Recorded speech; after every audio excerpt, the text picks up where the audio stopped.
أبوك للذنب يستغفرون الله أستغفر الله رب البرايا أستغفر الله من الخطايا سبحان الله والحمد لله ولا إله إلا الله والله أكبر ولا حول ولا قوة إلا بالله العلي العظيم. السلام عليكم ورحمة الله وبركاته.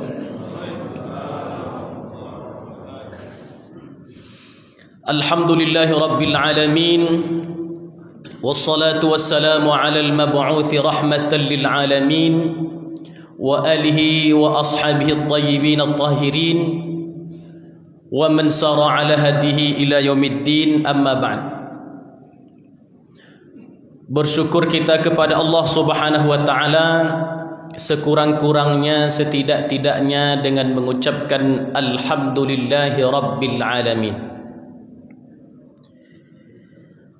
Bersalawat kita kepada baginda Rasulullah sallallahu alaihi wasallam dengan mengucapkan Allahumma salli ala sayyidina Muhammad wa ala ali sayyidina Muhammad. Alhamdulillah, ternyata politik Ustaz berjalan dengan lancar.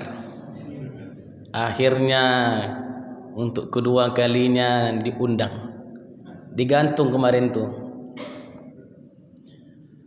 Bapak Ibu yang dimuliakan Allah, sebagai oleh-oleh pertama yang saya beri pada Bapak Ibu sekalian, hadis yang dinukilkan oleh Imam Al-Baihaqi dalam kitab Sya'bul Imannya, dinukilkan juga oleh Imam As-Suyuti di dalam kitab Adhkarus Sabahi wal Masa, halaman yang ke-63 sebelah kiri agak atas sikit. Rasulullah sallallahu alaihi wa alihi wasallam bersabda, "Man shalla alayya mi'ata marrah." Barang siapa yang bersalawat kepadaku 100 kali setelah subuh dan setelah maghrib, qadallahu anhu, Allah akan mengabulkan baginya mi'ata hajatin, 100 hajat, sab'ina minha li akhiratihi, 70 untuk akhiratnya, wa thalathina li dunyahu, dan 30 untuk urusan dunia. Kalau ibu amalkan 100 kali solawat, sebagian ulama menjelaskan kaifiat caranya.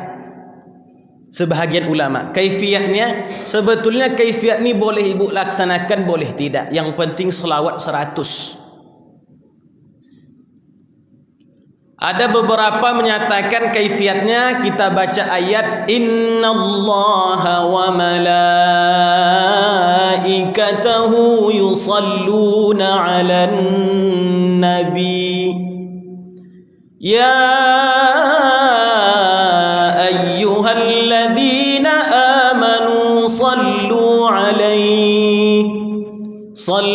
'alaihi wa sallimu taslima. Hafal bapak-bapak ini? Ibu hafal ayat ini, Ibu? Kalau tidak hafal, saya tulis nanti di kertas, bagi bapak-bapak ibu-ibu 1 lembar 5.000 saja. Ini berdagang nampaknya Ustaz. Habis itu baru baca salawat Ibrahimiyah.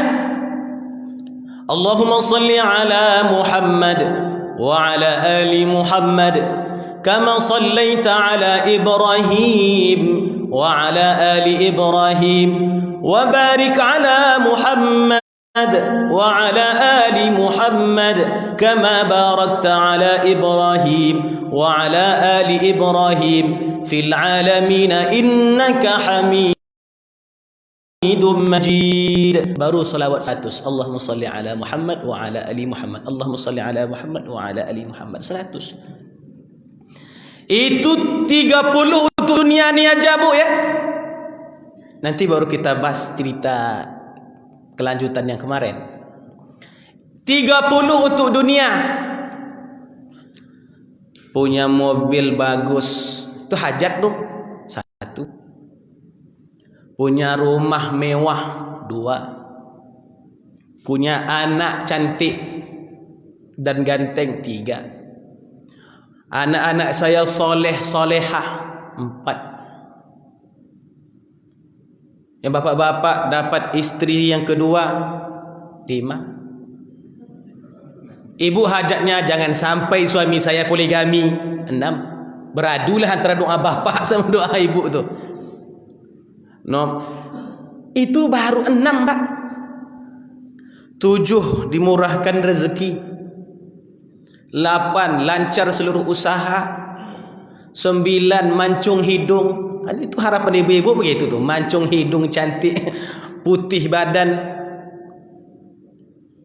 Tetap iman jauh bala, tak ada corona, sehat. Kalau dihitung-hitung baru 15. Lepas 20 bingung mau minta apa. Itu 30 untuk dunia ni aja, Bu. Di akhirat nanti ada 70 lagi menanti kita.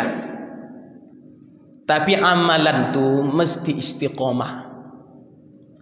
Allah tak puji orang yang banyak amalnya. Rasulullah jarang puji orang yang banyak amalnya. Tapi yang biasa dipuji oleh Allah dan Rasul itu yang istiqamah dengan amalnya.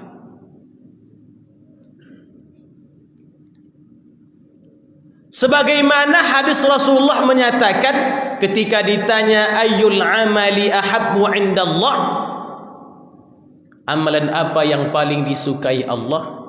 Rasulullah sallallahu alaihi wasallam menjawab, adwamuha wa in qalla, rutin diamalkan walaupun hanya sedikit. Sedekah 100.000 rutin lebih baik dari sedekah 10.000 jarang-jarang. Betul, Bu?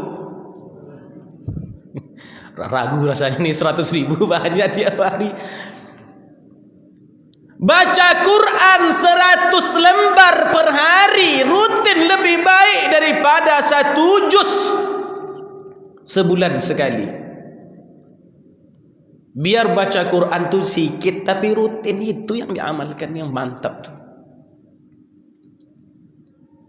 Innal ladzina qalu rabbuna Allah.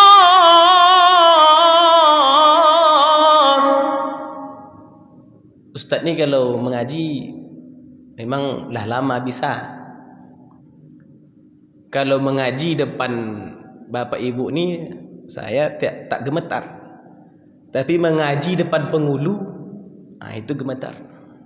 Karena belum pernah saya lakukan sampai sekarang ini. Artinya ustaz ni belum menikah. Rencana nak promosi sikit-sikit, mana tahu dapat dari Taman Karya ni begitu. Saya minta tak banyak, dapat cantik, solehah, kaya, terhormat, jadilah. Jadilah tu 4 pula. Kalau 2 tu bisa lah. Allah puji orang yang senantiasa mengatakan Allah Tuhanku. Beriman kita ni lah.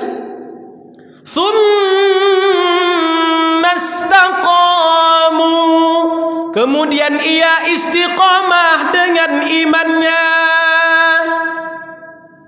Amal dia istiqamah. Makanya salah satu doa yang diajarkan, Allahumma jammilna bil afiyati was salamah wa haqqiqna bit taqwa wal istiqamah wa a'idna min mujibatin nadamah. Nanti kalau tak hafal, Pak Imam bisa. Pak Imam ada doanya, tahu Pak Imam tu. Nanti tuliskan, bagi ke jamaah. Tak bayar. Saya kalau dibayar saya terima. Sama dengan ceramah ni gitu juga. Keikhlasan nomor 1. Wa ma umiru illa liya'budullah mukhlishina lahuddin. Ikhlas yang pertama kali landasannya. Saya kalau ceramah baik di sini baik di luar kota, dikasih alhamdulillah, tak dikasih cukup sekali inilah. Dah, itu bumbu-bumbunya saja. Jadi istiqomah, Bu. Baca Quran begitu juga. Ini amalan saya kasih tadi itu, yang 100 tadi, itu diamalkan rutin setiap setelah subuh sama setelah maghrib. Tak usah ibu tunggu sampai selesai baru doa, kadang terlalu banyak. Waktu ibu selawat tu terfikir awak apa hajat kita, langsung sampaikan. Begitu besarnya fadilah salawat tu. Tapi istiqomah, jangan sekali-sekali. Kita tijarah dengan Allah, kita berdagang dengan Allah, kita berjual beli dengan Allah. Tak sama dengan berjual beli dengan manusia. Dapat makanan, dibayar balik. Mau untung mau rugi tak ada urusan saya. Itu berdagang sama manusia. Berdagang sama Allah mesti istiqamah. Mengaji. Orang yang istiqamah tu nampak dari badan dia nanti tu. Nampak dari tubuh dia. Ini ahli sedekah. Maka disebut ahli tu, artinya rutin di situ terus dia. Maka ada ahli sedekah, ada ahli puasa. Hari-hari memang dia puasa kerjaan dia. Maka disebut ahli. Kalau dia tak rutin-rutin, itu namanya bukan ahli, tapi sekali-kali. Kalau sekali-kali tak jadi kita. Baca Quran. Quran ni ya'ti yaumal qiyamah syafi'an li ashabihi, akan datang Quran ni nanti memberi syafaat di hari kiamat. Dia memberi syafaat kepada kita tu banyak sebetulnya. Yang kita tahu Rasulullah, betul. Banyak yang memberi syafaat kita. Quran, termasuk anak-anak yang meninggal waktu kecil belum baligh. Ibu punya anak masih kecil, masih bayi, belum balik, meninggal. Aman ibu nanti di padang mahsyar. Ketika ibu nanti akan dimasukkan ke dalam neraka, ditarik sama anak tu. Ya Allah, ini emakku ya Allah. Ini ayahku ya Allah. Memberi syafaat. Maka Allah Ta'ala tu tak bakhil dia sama kita. Ketika kita merasakan sedih ditinggalkan yang kita cintakan, Allah akan balas. Allah tak bakhil sama kita. Apalagi kalau ada yang meninggal. Oh, sedih luar biasa. Ada seorang ibu-ibu meninggal anaknya, menangis hingga datang Rasulullah sallallahu alaihi wasallam menenangkan dia. Waktu dia bersedih tak nampaknya Rasulullah di belakang. Alaika anni, pergi engkau. Padahal di belakangnya Rasulullah sallallahu alaihi wasallam. Setelah pergi Rasulullah, sahabat mengatakan, Bu, tadi yang belakang ibu tu Rasulullah. Gemetar dia. Akhirnya pergi dia menjumpai Rasulullah. Ya Rasulullah, maafkan saya tak tahu. Karena orang kalau dah ada yang meninggal dari keluarganya, tak ingat lagi dunia ni. Harta benda tak berharga lagi. Rumah besar terasa sempit. Uang yang banyak tiada berguna. Mengapa?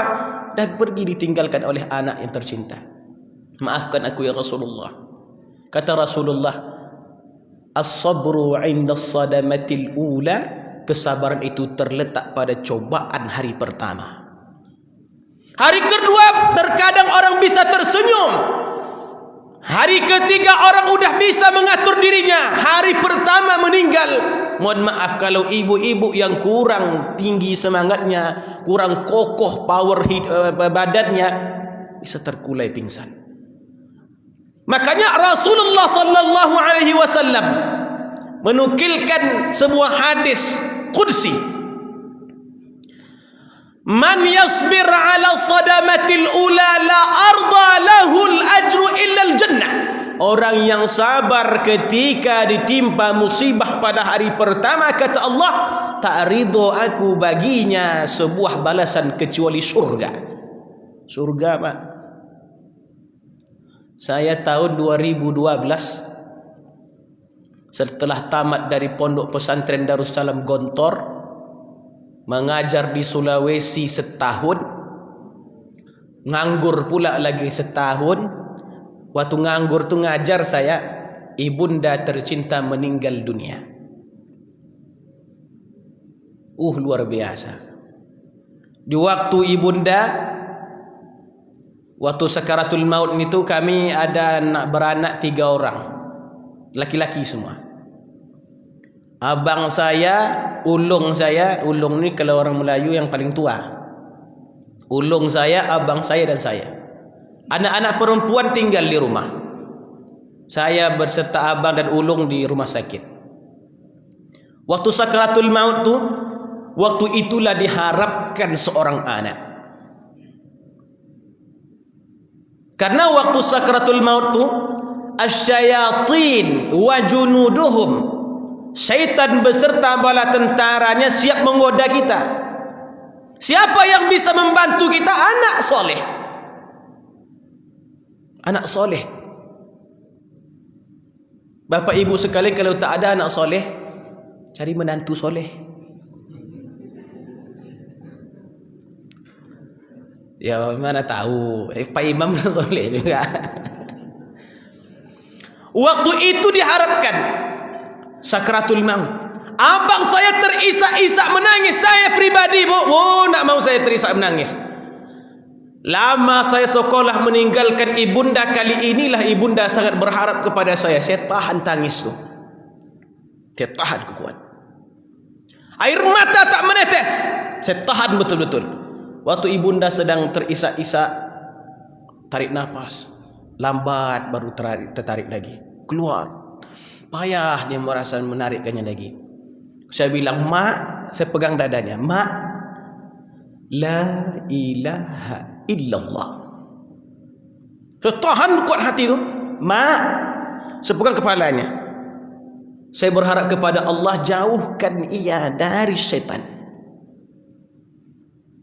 Saya bertawassul dengan amal soleh saya. Ya Allah, lama saya belajar. Tahajud saya jarang tinggal. Duha saya tak pernah saya tinggal. Zikir saya, baca Quran saya, lembaran kitab yang saya baca, ya Allah, saya bertawassul, ya Allah mudahkan sakaratul maut ma'ku, dan sempatkan ia mengucapkan la ilaha illallah. Pegang ni, la ilaha illallah. Ternampak lidahnya mengucapkan la ilaha illallah. Senang hati. Habis tu baru meneteskan air mata. Ingat kita jasa dia. Yang masih ada emaknya, jaga betul-betul. Yang sekarang udah jadi emak-emak, udah jadi ayah, bimbing anak kita supaya bisa menuntun kita nanti. Kalau kita sakaratul maut dibimbing oleh anak kita, sejuk dalam hati, bisa berteriak dalam hati gembira dia, wahai anakku, beruntungnya ibunda memiliki anak sepertimu. Berharap semuanya itu, ayah berharap anaklah yang melaksanakan seluruh fardu kifayahnya. Boleh tanya sama bapak ibu ni? Jangankan bapak ibu yang udah tua, saya pribadi belum lagi menikah, belum lagi punya anak, rasanya beda kalau anak yang mencucikan badan kita. Jangankan anak, saya punya abang, tidur kita di samping, dibaluti sama abang saya pakai selimut. Sejuk luar biasa. Badan ni sejuk rasanya. Nah, itu yang diharapkan. Wahai anakku, dulu waktu kecil emak yang memandikanmu. Sebelum sekolah emak mandikan. Pulang sekolah emak mandikan. Kali ini nak, tolong mandikan tubuh emak sekali seumur hidupmu. Berharap kita. Dulu nak, kata ayah, ayah yang dulu membelikan baju hari raya untukmu. Kadang ayah tak pakai, membeli baju baru. Kali ini nak, tolong pakaikan ayah baju baru yang tak bertepi, tak ada ornamen, tak ada warna, hanya putih, tak berjahit nak, sekali seumur hidupmu. Berharap itu. Banyak sekolah boleh, tinggi pangkat boleh, banyak titel tak jadi masalah. Tapi tolong kaifiat mensalatkan orang tua dah tahu mulai sekarang. Doa talqin jangan lupa. Yang tak mau talqin tak jadi masalah. Yang bertalqin hafal. Saya sampai sekarang hafal doa talqin. Tak usah pakai buka-buka buku tu. Bukan karena saya siap karena orang tua saya meninggal, tidak. Saya ingin orang tua saya bangga hidup di dunia ini, lebih-lebih lagi nanti sebelum ia meninggalkan dunia ini. Dulu ayah yang menjulangmu di atas bahu, dulu emak yang mendukungmu. Kali ini nak, tolong bawakan jasad ayah tandu di atas bahumu. Kapan lagi kita menandu ayah kita, mendukung, menjulang ayah? Tak akan pernah. Ayah tu sesakit apapun ia, saya punya ayah saya hidup lagi, dah tak kuat lagi. Tapi namanya ayah tu adalah kerjaan dia. Kadang untuk memperbaiki kunci rumah tu, kita bisa, dia yang perbaikinya. Ini mendukung tubuh dia, menjulang di atas bahu. Seumur hidup kita hanya sekali saja, enggak akan pernah terulang kembali. Itu kapan? Kita siapkan sekarang ni. Bapak Ibu yang dimuliakan Allah, amalan yang saya kasih ini semuanya istiqomah. Istiqomah kita amalkan. Orang yang istiqomah akan dapat hasilnya. Indak sekarang, nanti akan ada waktunya. Tapi Allah Subhanahu wa taala sudah berjanji melalui lisan baginda Rasulullah sallallahu alaihi wasallam, 30 hajat di dunia ini, 70 nanti kita berjumpa hajat di akhirat. Bapak Ibu yang dimuliakan Allah Subhanahu wa taala. Kemarin kita berbicara tentang hadis-hadis yang dinyatakan palsu berkenaan dengan puasa Rajab. Saya sudah sebutkan bahwa tidak bisa menjadi landasan menyatakan hadis itu palsu hanya dikarenakan janji pahala di dalam hadis itu berlebih-lebihan. Tidak bisa.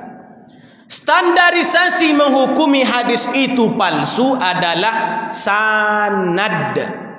Sanad itu pembawa hadis. A dari B, B dari C, C dari D, D ke E, E ke sahabat-sahabat ke Rasulullah. Nah, A ini macam mana orangnya, bagaimana sifatnya. Sanad inilah menentukan hukum hadis. Apakah pembawa hadis ini pendusta? Kalau pendusta boleh jadi palsu. Apa sering memfitnah, atau dia udah tua, atau hafalannya kadang-kadang ingat, kadang-kadang lupa. Ini lain hukumnya. Nak menghukumi sanad ni ada ilmu namanya ilmu jarhi wa ta'dil. Ini payah Pak.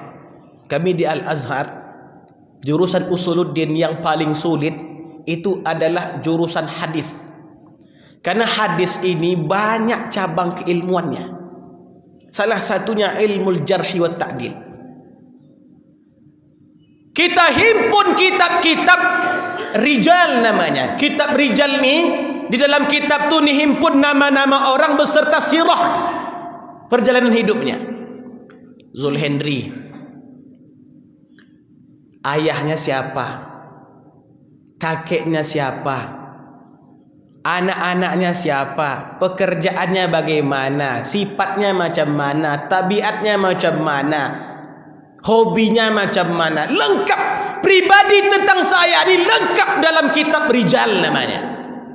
Jadi tidak bisa sembarang orang menghukumi orang itu baik, orang itu jujur, orang itu hafalannya baik, orang itu pendusta. Tidak mudah. Kitab rijal, salah satunya kitab Al-Isabah punyanya Ibnu Hajar Al-Asqalani. Itu kitab rijal itu. Jadi intinya memahami sanad ini tak mudah. Payah luar biasa. Menghukumi rijal pembawa hadis itu pun tidak cukup satu kitab sebagai rujukan, butuh kitab yang lain. Kalau kita tak mampu memahami sanad, tak bisa mengenal rijal, setidak-tidaknya kita merujuk kepada ulama. Apa kata ulama? Tak bisa lepas dari ulama, karena ulama yang bisa memahami keseluruhannya itu. Kalau kita tidak bisa sama dengan pergi ke dokter. Bapak ibu pergi ke dokter, dikasihnya obat. Pernahkah ibu bertanya, bapak bertanya, ini apa komposisinya apa? Apa vitamin ini? Ada obat luka, obat apa? Ditanya apa zat-zat di dalamnya? Tidak pernah. Mengapa? Zat-zat di dalam pil itu, apa komposisi pil itu, yang tahu dokter. Kalau kita tidak tahu, yang tahu apoteker. Kita tidak tahu dan tidak perlu tahu. Karena dikasih tahu pun belum tentu paham. Sedangkan tulisan resep dokter tu, mana bisa paham? Itu baru tulis resep, tolong belikannya. Ini sama bentuk, tak ada beda, tapi bisa dibaca sama dia. Itu baru resep. Macam mana bikin satu pil? Kalau urusan dunia saja kita merujuk kepada ahlinya, apatah lagi urusan akhirat. Urusan agama ini urusan akhirat, tak bisa sembarang orang. Makanya Allah Subhanahu wa taala sebutkan, fas'alu ahla dzikri in kuntum la ta'lamun. Kata Allah, tanya para ulama jika engkau tidak mengetahui. Jadi yang suruh kita tanya ulama itu siapa? Allah. Yang suruh kita merujuk kepada ulama siapa? Allah. Walau ruddu ila rasul wa ila ulil amri minhum la'alimahu alladhina yastanbitunahu minhum. Kalaulah orang-orang di Masjid Al-Muhajirin mengembalikan permasalahan mereka, khilafiyah mereka kepada Rasul dan para ulama, itu Allah bilang tuh pada ulama. Sebetulnya kita tanya, oh tidak perlu ulama Ustaz, Quran ada, sunnah ada, buka Quran, buka sunnah. Kan begitu. Banyak orang bilang begitu, buka Quran, buka sunnah. Tidak perlu pakai ulama. Tunggu dulu. Rasulullah sallallahu alaihi wasallam pernah duduk dengan sahabatnya macam ni. Rasulullah berkata, bersabda Rasulullah, khudhul ilma qabla an yadhhabal ilmu. Tuntut ilmu, kata sahabat, cari ilmu sebelum hilang ilmu itu. Kata sahabat, ya Rasulullah, adhahabul ilmu wa fina kitabullah wa sunnati rasulih. Mungkinkah ya Rasulullah hilang ilmu sementara Al-Quran dan Sunnah ada sama kita? Sama pertanyaan macam kita nih. Mengapa kita tanya-tanya ulama? Kan ada Quran dan Sunnah. Kata sahabat begitu juga, ya Rasulullah, mungkinkah hilang ilmu itu sementara kitabullah Al-Quran dan Sunnah Rasulullah tetap dijaga? Inna nahnu nazzalna dzikra wa inna lahu lahafizun. Allah yang jaga Al-Quran dan Sunnah itu. Tidak ada yang bisa merubahnya. Akan ada sampai hari kiamat nanti. Kata Rasulullah, bukan itu. Zahabal ilmu, kata Rasulullah, hilangnya ilmu itu idza dhahaba hamlatuhu, kalau pembawa ilmu itu hilang. Siapa pembawa ilmu itu? Ulama. Pemahaman itu yang penting, Pak Ibu sekalian. Pemahaman kita Al-Quran Sunnah itu yang paling penting. Bahkan dalam kitab Mu'jam Tabrani, Imam Tabrani menukilkan sebuah hadis. Kata Rasulullah sallallahu alaihi wasallam, "Innama akhwafu ma akhafu alaikum." Yang paling ku takutkan dari kalian adalah, itu Rasulullah, yang paling aku takutkan dari kalian. Enggak pernah Rasulullah dalam hadisnya mengucapkan innama akhwafu. Innama ada takkid di situ. Kalau dalam ilmu nahwu namanya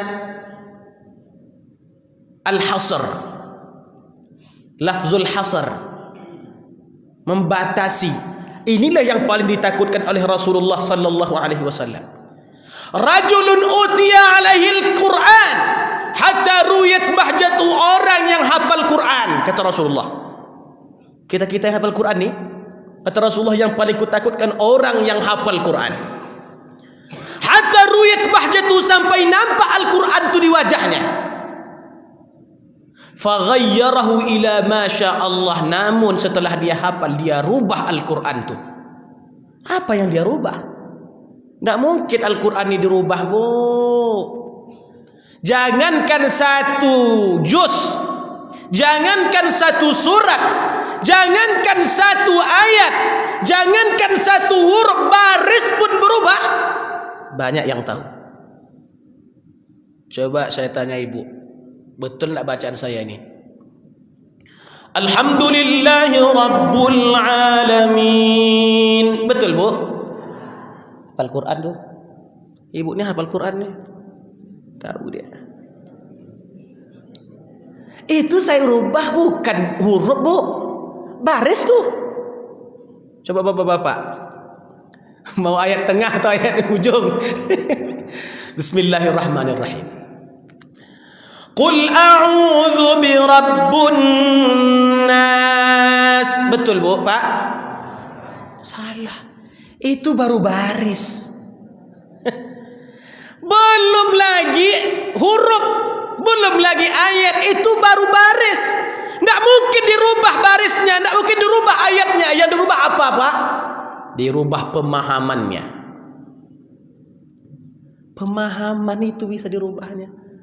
Akhirnya yang halal diharamkannya, yang haram dihalalkannya. Makanya ciri-ciri tanda kiamat bukan hilang Al-Quran. Ciri-ciri kiamat bukan hilangnya hadis, tetapi mengamalkan Quran dan hadis dengan otak dia sendiri tanpa merujuk kepada cara penggunaannya. Sayaqbidullahu la yaqbidullahu al-ilma intiza'an. Allah tidak akan mencabut ilmu begitu saja, kata Allah, kata Rasulullah. Yantazi'uhu min qulubikum, Allah akan cabut dari hati kalian. Tidak mungkin. Tidak mungkin kita baca Quran Bismillahirrahmanirrahim, la uqsimu biyaumil qiyamah wa la uqsimu bin nafsil lawamah. Tiba-tiba hilang hafalan. Tidak mungkin. Tapi hilangnya ilmu, kata Rasulullah sallallahu alaihi wasallam, biqabdil ulama, dengan dimatikannya para ulama. Tengok tu. Padahal hadis Quran masih ada, tapi ulama banyak mati. Mengapa? Quran sunnah, Quran sunnah. Saya tak meremehkan Quran sunnah, enggak. Tapi bagaimana orang menggunakan Quran sunnah ini untuk menyesatkan orang lain, untuk mengharamkan yang halal, untuk menghalalkan yang haram, untuk membid'ahkan orang lain, untuk menjerumuskan orang lain kepada neraka. Pakai Quran Sunnah. Hatta la yabqa minal alim, hingga tak tersisa di dunia orang alim. Fayakhidun nas al-juhal, orang-orang kita ni, orang masyarakat kita, diambilkanlah ulama-ulama yang bodoh, orang-orang bodoh. Mohon maaf saya tidak menyatakan satu organisasi satu bagian itu bodoh, tidak. Diangkat jadi MUI orang bodoh, diangkat jadi ketua Muhammadiyah orang bodoh, diangkat ketua NU orang bodoh, diangkat nanti menteri agama orang bodoh. Saya tidak mengatakan bagian-bagian orang bodoh, enggak. Akan datang masa nanti yang menggerakkan agama kita ni orang-orang yang tak tahu agama. Fadallu, mereka sesat, wa adallu, dan menyesatkan umat Islam. Dah mulai nampak, Pak. Dah mulai nampak. Jadi mesti merujuk pada ulama. Hadis tadi yang saya sebutkan pada minggu sebelumnya, barang siapa puasa Rajab ini pahalanya, 3 hari begini pahalanya, 4 hari begini raja. Saya tidak mengingkari, tidak menafikan bahawa di dalam hadis tentang fadilah Rajab banyak hadis palsu, betul. Tapi jangan semua fadilah Rajab dinyatakan palsu, tidak bisa. Hadis yang saya sebutkan sebelumnya itu, kata Ibnu Hajar Al-Asqalani, pensyarah Sahih Al-Bukhari, dalam kitabnya Ta'jibul Ujab fi Fadli Rajab, bahwa hadis yang saya sebutkan pada minggu yang lalu adalah dhaif. Dhaif, bukan palsu. Palsu itu maudhu'. Hadis itu minimal ada 3. Ada hadis sahih, ada sebetulnya 4. Banyak sebetulnya pembagian hadis ni. Saya sebut aja 4 sajalah. Ada hadis sahih. Nanti sahih ni ada cabangnya sahih li ghairihi. Ada hadis hasan, ada hasan li ghairihi. Ada hadis dhaif, ada hadis maudhu'. Maudhu' ni palsu. Nah, hadis yang tentang fadilah Rajab itu kata Ibnu Hajar Al-Asqalani dhaif, bukan palsu. Ibnu Hajar Al-Haytami Asy-Syafi'i, ulama besar Syafi'i, yang punya kitab Tuhfatul Muhtaj bi syarhi sahihi bi syarhil minhaj lil Imam Nawawi dalam fikih Syafi'i, ketika ditanya tentang hadis-hadis fadilah Rajab yang saya sebutkan pada minggu yang lalu itu, katanya hadisnya dhaif. Sekarang pertanyaannya, hadis dhaif boleh diamalkan atau tidak? Penyakit zaman sekarang kata orang hadis dhaif tak boleh diamalkan, itu salah. Ijma' ulama hadis dhaif itu boleh diamalkan, memang jadi rujukan.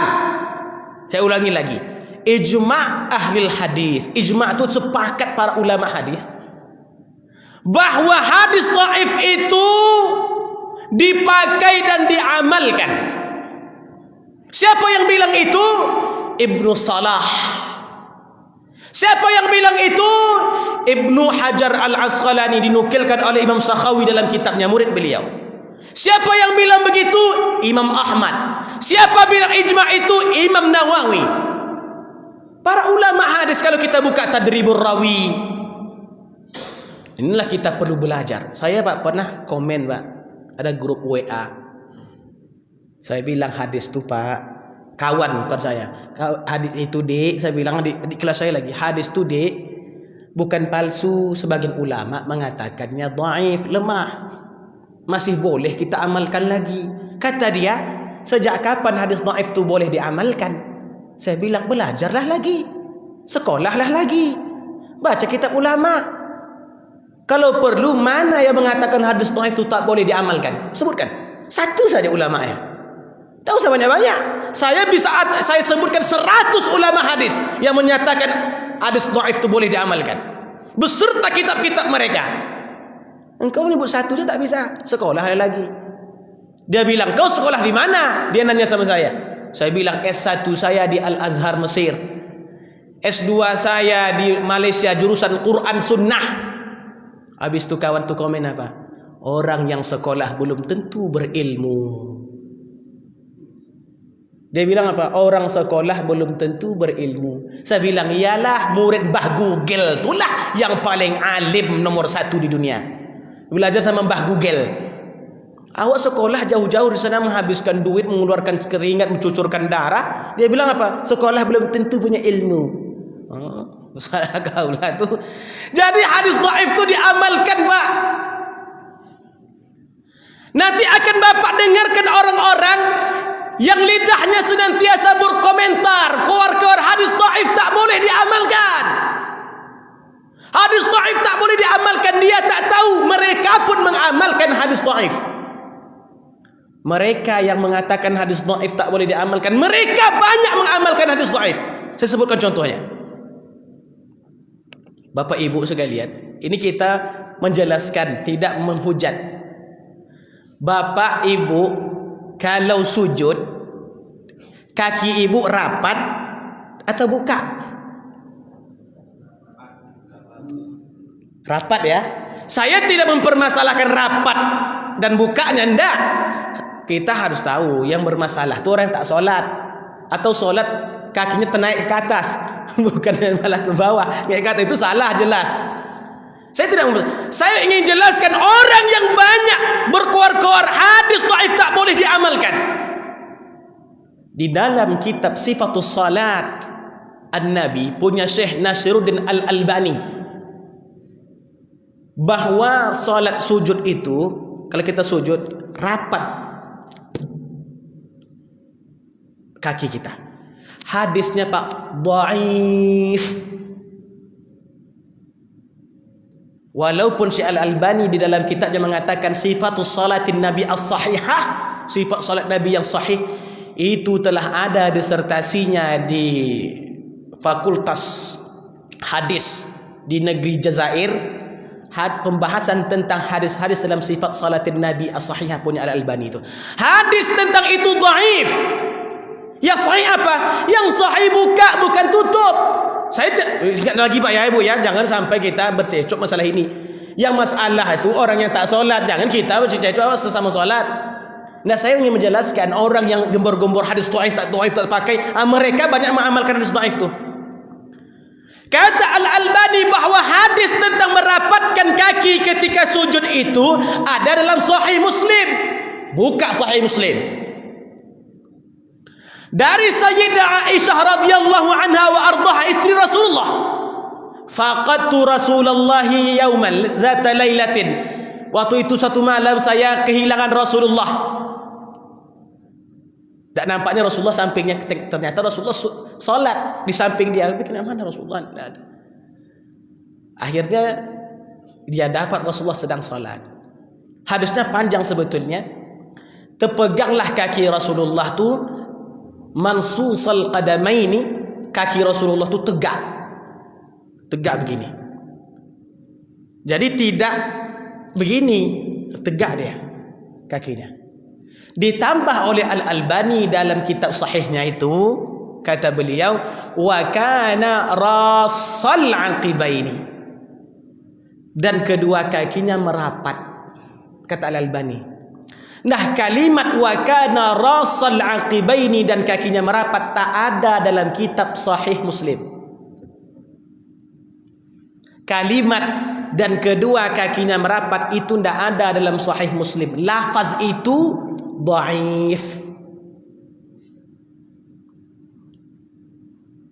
Kata Imam An-Nawawi dalam kitab Majmu' Syarhil Muhazzab, buka. Kata Imam Asy-Syaukani dalam kitab Nailul Awtar, buka. Kata Imam Al-Jazairi dalam kitab Al-Fiqh Al-Madhhab Al-Arba', buka.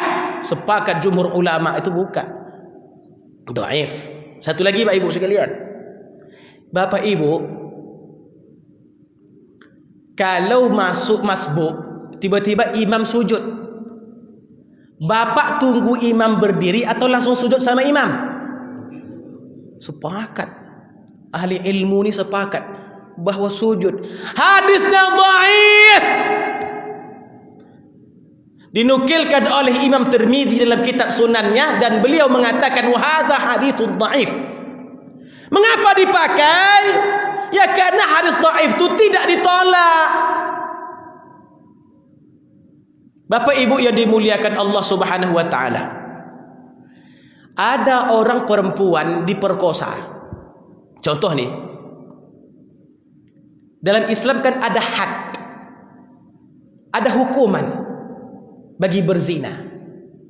Nah, orang yang diperkosa bukan memerkosa, yang diperkosa itu dapat hukuman atau tidak?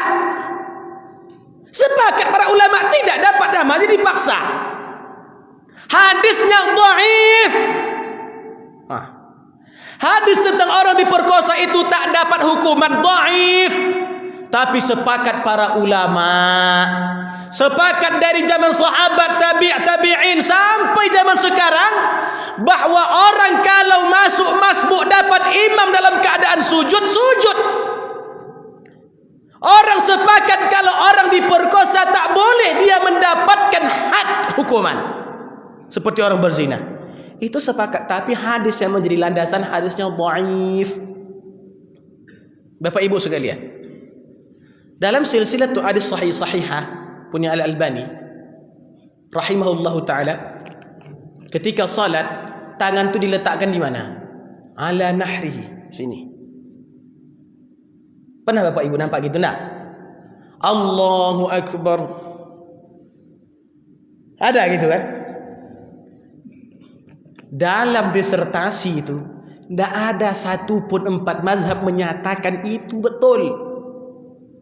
Mazhab Hambali dinukilkan oleh Imam Ahmad bin Hanbal, wa kana wad'uhuma, dan meletakkan kedua tangan ini fauqas surrati au tahtaha, di atas pusat atau di bawahnya. Itu yang ada. Kalau mazhab Hanafi itu di atas, di bawah. Tapi jangan sambil mengaruk.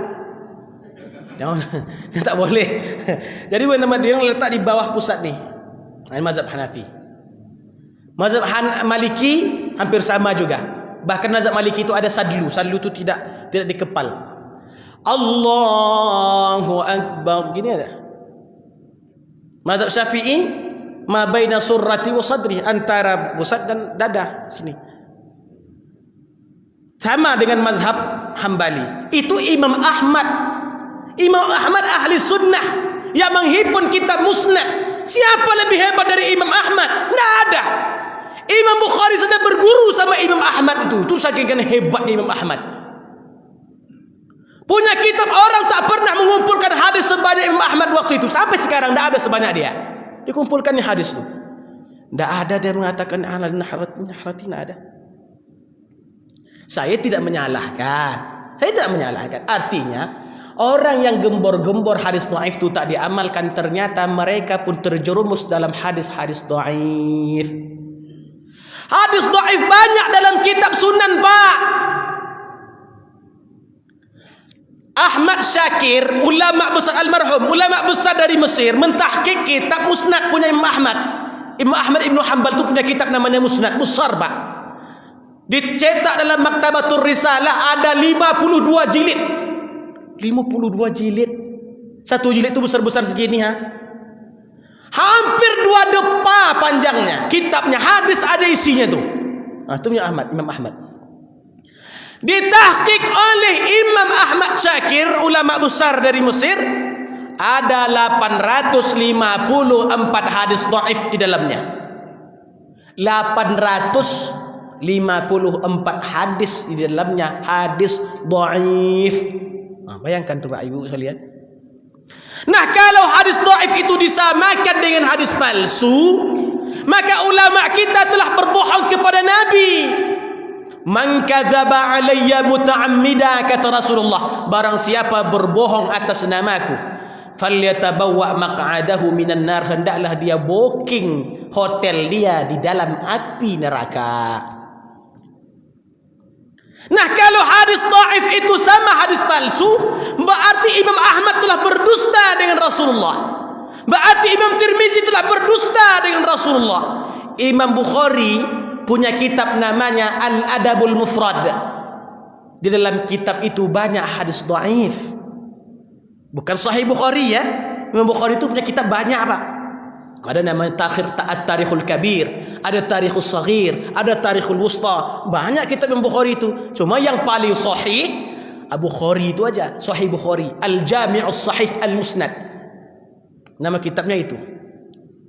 Jadi kitab sahih itu banyak, ada Sahih Ibnu Hibban, tapi di antara kitab-kitab sahih yang paling sahih, yang tak ada keraguannya hanya dua, Sahih Bukhari, Sahih Muslim. Tapi hadis tidak terbatas hanya Bukhari Muslim. Saya ulangi lagi, hadis itu tidak terbatas hanya Bukhari dan Muslim. Jadi hadis dhaif itu banyak. Maka Bapak Ibu sekalian ikut ulama. Kalau ulama menyatakan hadis itu dhaif, ikuti ulama. Karena kita disuruh oleh Allah bertanya kepada ulama. Ya Ustaz, saya tak mau pakai hadis dhaif. Tidak apa-apa. Saya sudah sebutkan bahawa berpuasa pada bulan Rajab itu minimal dalilnya yang pertama, karena puasa itu boleh kapanpun. Tidak ada pembatasan puasa. Yang kedua, karena pahala puasa itu luar biasa.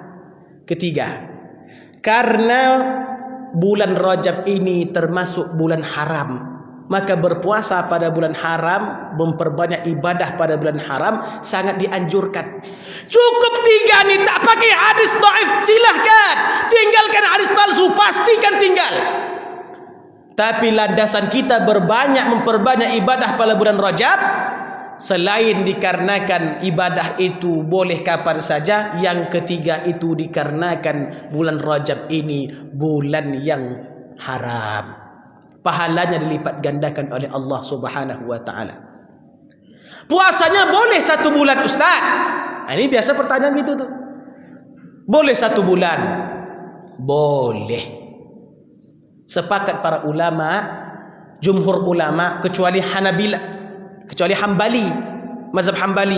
Kata mazhab Hambali, makruh hukumnya puasa 30 hari penuh. Supaya tak makruh, berbukalah 1 hari. Jadi kalau puasa itu 30 hari, puasa hanya 29 saja. Kalau bulan Rajab itu 29, puasa 28 saja. Tidak akan jadi makruh. Tapi kalau 3 mazhab yang lainnya sepakat bahawa berpuasa pada bulan Rajab 30 hari sempurna itu sunnah mustahabbah, itu memang dianjurkan. Nanti ada orang bilang, pernahkah Nabi Muhammad mengamalkannya? Kan itu landasan orang tuh. Bilang sama dia, sunnah itu tidak hanya yang dilakukan Nabi.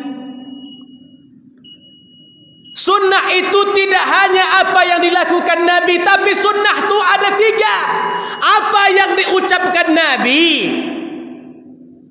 apa yang diamalkan Nabi, apa yang disetujui Nabi.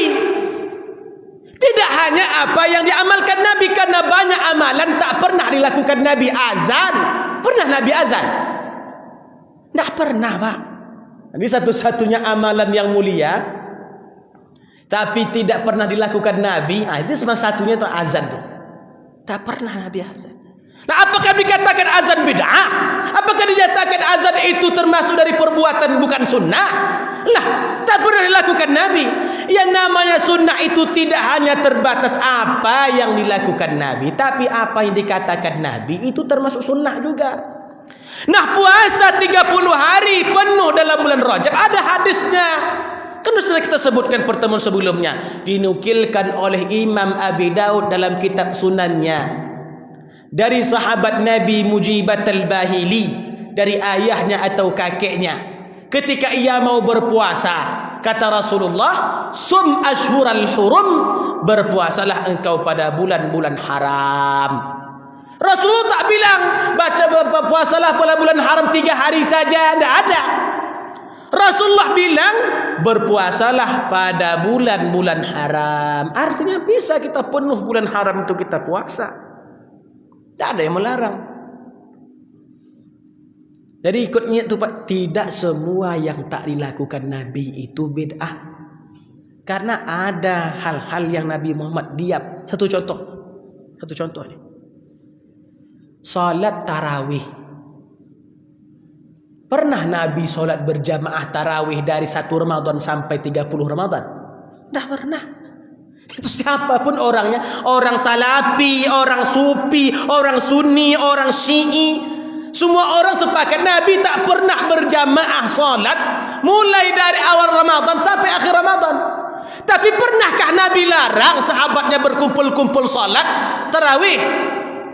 Berarti kan tidak ucapan Nabi, tidak perbuatan Nabi, persetujuan Nabi. Nanti orang-orang ni kita harus berpahaman Nabi, kita berpahaman salafus saleh. Salaf itu siapa? Salaf itu orang yang hidup 3 abad pertama. 3 abad pertama, khairul quruni qarni, dalam hadis sahih. Sebaik-baik zaman itu zamanku. Walladzi yalunahu, dan setelahnya. Walladzina yalunahu, dan setelahnya. 3 abad. Jadi nah 3 abad ini termasuk sahabat Nabi, tabi'in beserta 4 mazhab. Jadi kalau ikut salaf ya ikut 4 mazhab. Karena Imam Syafi'i itu lahirnya 150 Hijriah, meninggalnya 204 Hijriah, belum sampai 300. Salaf.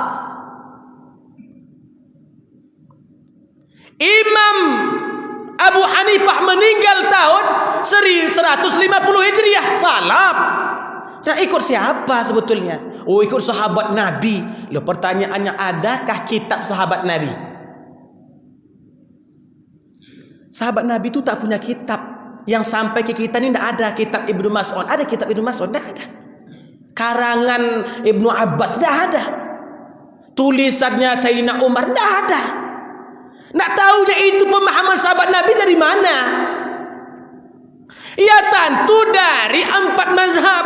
Karena 4 mazhab itu bermurid dari tabi'in, bermurid ke tabi'in, bermurid ke sahabat, sahabat bermurid ke Rasulullah sallallahu alaihi wasallam. Jadi kalau bilangnya pemahaman sahabat, tidak bisa. Terus bilangnya apa yang tidak sesuai hadis itu bid'ah. Berarti Umar bin Khattab bid'ah, pelaku bid'ah. Kenapa? Karena Umar bin Khattab mengumpulkan umat Islam dalam salat tarawih 20 rakaat berjamaah. Bid'ah berarti. Tak ada hadisnya. Berarti Sayyidina Umar pembuat bid'ah. Nanti orang tu bilang bid'ah masuk neraka. Tanpa tak sengaja mereka menyatakan Umar itu ahli neraka. Tanpa sengaja, tanpa tak sengaja. Mengapa? Karena pelaku bid'ah. Bid'ah itu apa yang tak ada hadisnya, apa yang tak dilakukan Nabi, bid'ah. Itu sahabat Nabi. Abu Bakar Siddiq mengumpulkan Al-Quran dalam satu bentuk, satu mushaf begini. Oh, itu dah pernah zaman Nabi. Oh, enggak. Zaman Nabi lain. Makanya ketika Umar bin Khattab menyuruh Abu Bakar Siddiq mengumpulkan Al-Quran dalam satu bentuk macam ni mushaf, apa katanya? Kaifa af'alu ma lam yaf'alhu Nabi sallallahu alaihi wasallam. Bagaimana mungkin aku melakukan apa-apa yang tak pernah dilakukan Nabi? Berarti Sayyidina Abu Bakar pun tahu bahawa amalan itu tak pernah dilakukan Nabi. Berarti Abu Bakar Siddiq pelaku bid'ah tanpa tak disengaja. Utsman ibnu Affan ketika salat Jumat itu satu azan saja, banyak yang terlambat, orang jauh-jauh, masjidnya jauh dari tempat tinggal mereka, banyak pekerjaan, banyak kesibukan, ditambahlah azan yang ketiga. Mengapa azan ketiga? Karena iqamat itu dalam bahasa Arab azan juga. Azan pertama, azan kedua, azan ketiga ini iqamat. Ditambahlah azan satu lagi, azan kedua. Kalau kita ini azan pertama, kalau di sini biasa kalau ada azan dua, azan pertama itu tambahan Sayyidina Umar tuh, Sayyidina Utsman. Loh, berarti Sayyidina Utsman pembuat bid'ah. Tanpa sengaja dia mengatakan Sayyidina Utsman itu ahli neraka, tanpa sengaja. Makanya jangan mudah-mudah membid'ahkan orang lain. Perlu kita tahu apa makna bid'ah. Bagaimana pembahasan bid'ah? Apakah yang tergolong pada bid'ah akan kita kupas pada pertemuan yang akan datang. Masuk juga lagi politik ustaznya. Mudah-mudahan apa yang saya sampaikan atuk-atuk sekalian, andung-andung sekalian, ayahanda, ibunda sekalian, tidak menambah keras hati kita. Saya ulangi lagi, tak menambah keras hati kita. Ilmu banyak, seharusnya semakin luas hati kita nih, bukan semakin sempit. Saya ulangi lagi, jangan sampai banyaknya pengajian yang saya sampaikan ini membuat hati kita semakin keras, semakin memusuhi orang lain, semakin kita merasa angkuh, kita paling hak, kita paling benar, kita di atas segala-galanya. Tidak boleh begitu. Itu tanda kibir, tanda kesombongan. Itu kata Rasulullah, man yazdan ilman wa lam yazad tuqan lam yazid minallahi illa bu'dan. Orang yang bertambah ilmunya, pengajiannya semakin banyak, tapi tak semakin kuat hatinya bersama Allah, tak semakin sayang dengan umat Nabi Muhammad, ingat, berarti dia tak bertambah kecuali semakin jauh dari Allah. Kalau ada kata-kata yang saya yang salah, ungkapan perangai yang tak cocok di hati kepada Allah, saya minta ampun kepada Bapak Ibu sekalian, saya mohon kiranya dimaafkan. Guru-guru yang hadir di sini, banyak kajiannya, banyak ilmunya, banyak yang kitab dibacanya. Kalau ada penyampaian Ananda salah menurut Al-Quran dan Sunnah, silahkan tegur Ananda. Ananda tak merasa sombong, tak merasa angkuh, bahkan berterima kasih. Karena kita wa ta'awanu 'alal birri wat taqwa wa la ta'awanu 'alal itsmi wal 'udwan. Tolong saya Pak, kalau saya salah tegur saya Pak. Jangan biarkan saya masuk neraka Pak. Jangan biarkan saya salah dalam beramal Pak. Tunjukkan saya. Karena sejatinya kita berbuat segala sesuatu itu karena Allah Subhanahu wa taala. Wallahul muwaffiq ila aqwamit thariq, hadanallahu wa iyyakum sawa'as sabil. Wassalamu alaikum warahmatullahi wabarakatuh.